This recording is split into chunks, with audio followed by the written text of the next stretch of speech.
এই যে কই আছি?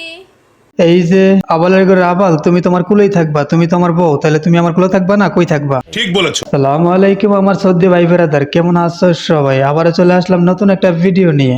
ও জামাই, কই আছি কও তো? ও বউ, তুমি তো আমার কুলে আছো, এইসব কথা বলতে ক্যামেরার সামনে আমার না লজ্জা করে। তুমি আমার কোলে আসো, কারণ তোমার কোলে লইলে আমার কেমন জানি ভাল লাগে। এই শালা আবালের ঘরে আবালে কয় কি ওর নাকি কুলে লইতে ভালো লাগে? আরে আবালের ঘরে আবাল, আমারও তো কুলে লইতে ভালো লাগে, তবে আমাকে দিয়ে হবে না, ওরে সামলাইতে গেলে ডিপজল কাকাকে লাগবে। তোর আর আমার কোলাকুলি হইব পাট খেতে যাবি।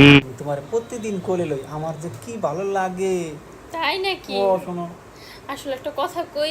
আরে শালা হিজড়ার ঘরে হিজড়া, তুই তো ওরে সামলাইতে পারিস না, তুই না সামলাইতে পারলে আমারে কো, আমি ডিপজল কাকার আনতে গাড়ি পাঠাই। কি বলছিস? হ নিশা ভাই, আপনি জানেন না ওর বিগার উঠছে, ওরে সামলাইতে গেলে ডিপজল কাকার আনতে হবে, তো সেই ক্ষেত্রে আমার গাড়ি পাঠাতেই হবে।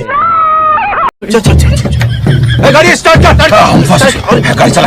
আমারও না কে লেগে জানি কোলে বইতে অনেক ভাল লাগে। আরে বেশ সামাগি, তোর যদি এতই ভালো লাগে কোলে বইতে, তাহলে আমাদের বাংলাদেশের পরিবেশটা নষ্ট না করে আমার ভাই বেরাদার পাঠাইয়া দেই। ঠিক বলেছো। তুমি ঠিক শুধাও কেন? গাড়ি স্টার্ট কর। গাড়ি চালা। इन छोटे मोटे प्रोग्रामों से कितना कमा लेते? দাদা ভাই, কত টাকা ইনকাম করে সেটা তো বলতে পারবো না, তবে একটা বিষয় বলতে পারবো, স্বামী স্ত্রী দুজনেই ব্যবসা করে, তাহলে অনেক টাকা ইনকাম করে।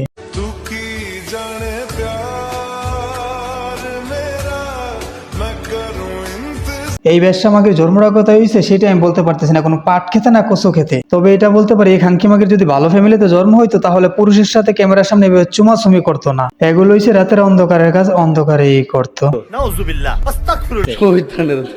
কোলের মধ্যে এই যে কোলে বসে আছি, জামাইয়ের কোলে বসার মজাই আলাদা।